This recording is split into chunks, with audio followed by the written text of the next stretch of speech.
द्विघात समीकरण। द्विघात समीकरण से रेलवे, एसएससी, एलडीसी, पटवार, bank PO, IBPS bank PO, IBPS bank clerk आदि में बहुत से क्वेश्चन पूछे जाते हैं। ये क्वेश्चन देखने में बहुत ही हार्ड लगते हैं। स्टूडेंट इस क्वेश्चन को देखकर ही छोड़ने की कोशिश करते हैं, बट लेकिन ये क्वेश्चन बहुत ही आसान तरीके से किया जा सकता है ट्रिक के द्वारा।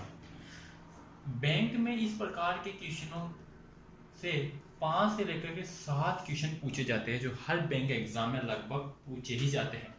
इस प्रकार इस 5 से 7 नंबर लगभग फ्री के ही माने जा सकते हैं इस ट्रिक के द्वारा इस क्वेश्चन को हल करने पर। चलो हम हल करते हैं इस क्वेश्चन को ट्रिक के द्वारा। कैसे हल किया जा सकता है डायरेक्ट। पहला क्वेश्चन 6x² + 11x + 3 = 0। ये इस क्वेश्चन का फॉर्मेट है। इस प्रकार के फॉर्मेट में द्विघात समीकरण इस प्रकार के फॉर्मेट में आता है। तो इसमें हम पहले मानेंगे ये ए है, ये बी है और ये सी है। ठीक है, तो हम पहले क्या करेंगे, ए इंटू सी, ए और सी को गुणा करेंगे। जो संख्या यहाँ पे आएगी एक और सी को गुणा करने पर, उस संख्या को दो ऐसी संख्याओं में बांटेंगे। मतलब गुणनखंड करेंगे कि उन दोनों संख्याओं को प्लस करने पर, इस निशान के हिसाब से प्लस करने पर उसका उत्तर भी प्लस में ही आए, जो कि उत्तर आएगा +11 आना चाहिए। क्या आना चाहिए? +11। तो ये निशान और ये निशान बहुत इंपॉर्टेंट है इस प्रकार के क्वेश्चन को करने के लिए। तो हम करते हैं पहला क्वेश्चन 6 × 3, 6 × 18, क्या आ गया? 18। अब 18 को दो ऐसी संख्याओं में डिवाइड करेंगे कि प्लस करने पर +11 आए। तो ऐसी कौन सी संख्या है? मान लो 2 × 9 करें तो 18 होगा, और 2 और 9 को प्लस करें तो कितना आएगा? +11 आएगा। ठीक है, तो यहाँ पे कितना? +11, और हमारा उत्तर भी आ रहा है +11। ठीक है, तो अब करते हैं इसको +2 और +9। ठीक, अब सेकंड स्टेप क्या है? Step number second.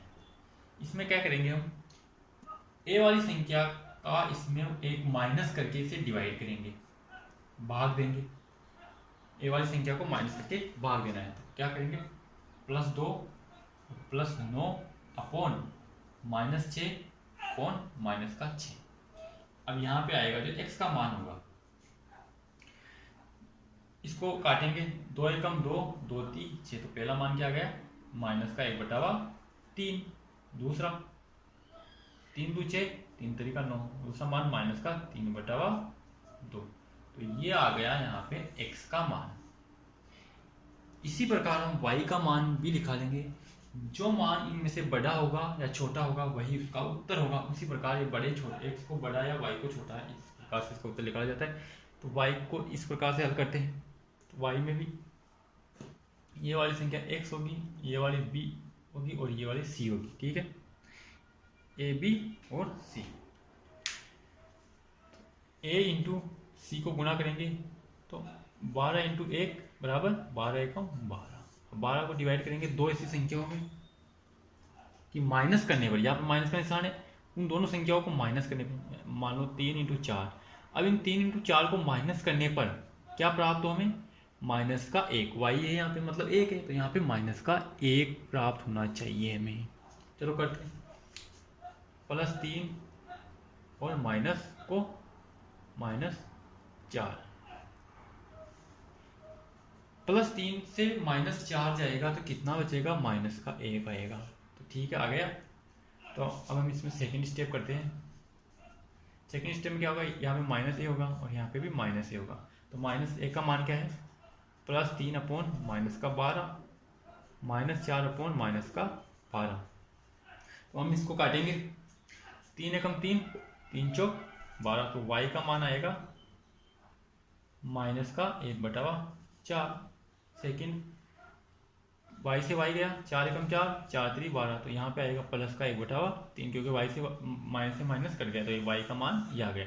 अब हमें देखना है इन दोनों में से बड़ा या छोटा कौन है? x और y। ठीक है, तो बड़ा कौन सा है, छोटा कौन सा है? यहाँ पे माइनस के, ये दोनों संख्या माइनस की है, इसमें एक माइनस की है, एक प्लस की संख्या। तो प्लस का निशान हमेशा बड़ा माना जाता है, तो तो ये वाली संख्या बड़ी होगी, तो यहाँ पे y बड़ा होगा x के मुकाबले। तो यही इसका डायरेक्ट आंसर होगा। ठीक है, इसी प्रकार से एक और क्वेश्चन हम हल करते हैं इसी टाइप का। ठीक है, ये रहा अगला question. 12x² plus 19x plus 5 और एक x का मान है और ये y का मान है। इसको करेंगे डायरेक्ट a और c को इंटू करने पर कितना आएगा, 12 पंजो 60, ये आ गया 12 पंजो 60 को ऐसी दो संख्याओं में डिवाइड करेंगे कि प्लस करने पर प्लस का 19 आए। तो 4 × 15, 15 चौक कितना होता है 60, 15 और 4 को प्लस करने पर कितना आएगा, प्लस का 19। ठीक है, प्लस 4 और प्लस 15 कौन, यहाँ पे a सेकेंड स्टेप -12, यहाँ पे -12। ठीक है, इससे इसको काटेंगे, 4 × 4 4 × 12, x का मान क्या आएगा -1/3। इसको काटेंगे 3 3 × 5 15, 3 चौक 12, तो माइनस का 5/4। ठीक, तो ये आ गया x का मान, x की वैल्यू आ गई। इसी प्रकार y की वैल्यू निकालेंगे। y की वैल्यू इसको इंटू करने पर 15 चौक 60, ये 60। अब ऐसी संख्या से डिवाइड करना है कि प्लस करने पर प्लस के 17 आए।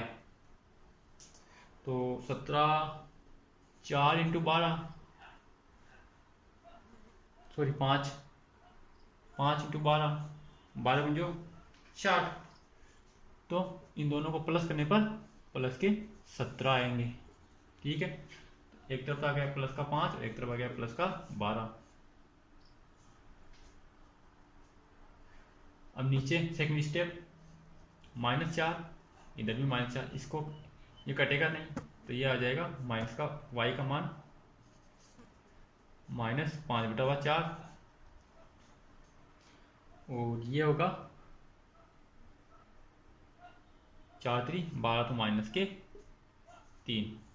ये आ गया y का मान और ये आ गया x का मान। ठीक है, तो अब इससे x और y को किस प्रकार कौन सा बड़ा या कौन सा छोटा होगा तो देखते हैं। इसमें देखना है -5/4 और -5/4, ये दोनों वैल्यू बराबर है, दोनों बराबर, तो इसका मतलब है दोनों में से एक ही बराबर होंगी।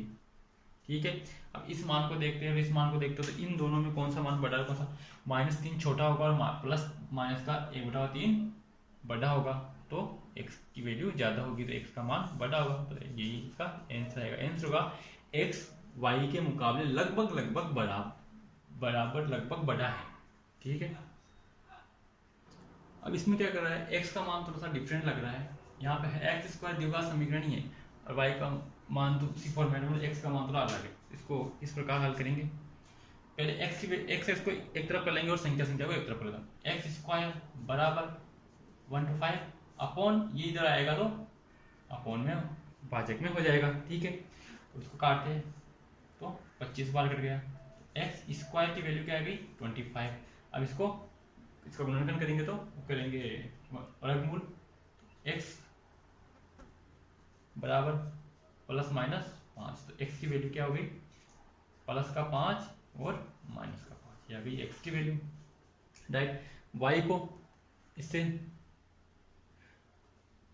तो 36 को x इंटू करके 36 आएगा। 36 को ऐसी संख्याओं में डिवाइड करना है कि प्लस करने पर माइनस के 12 उत्तर आए, तो 6 और 6 को प्लस करने पर माइनस के 12 उत्तर आएंगे। तो इसमें क्या करेंगे, -12 लाने के लिए -6 को प्लस -6 से प्लस करेंगे, -6 को -6 से प्लस करेंगे, तो कितना आ जाएगा माइनस का 12 आ जाएगा। ठीक है, तो अब ये आ गया -6 और ये आ गया -6।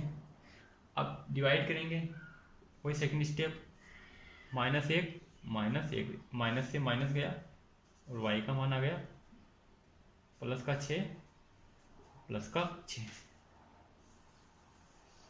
x और y में से कौन बड़ा है और कौन छोटा है ये हमें देखना है। इसमें एक संख्या प्लस की एक संख्या माइनस की, इसमें दोनों ही संख्या प्लस की, तो कौन सा मान बड़ा होगा, x या y में से y का मान बड़ा होगा डायरेक्टली, ये इसका आंसर होगा।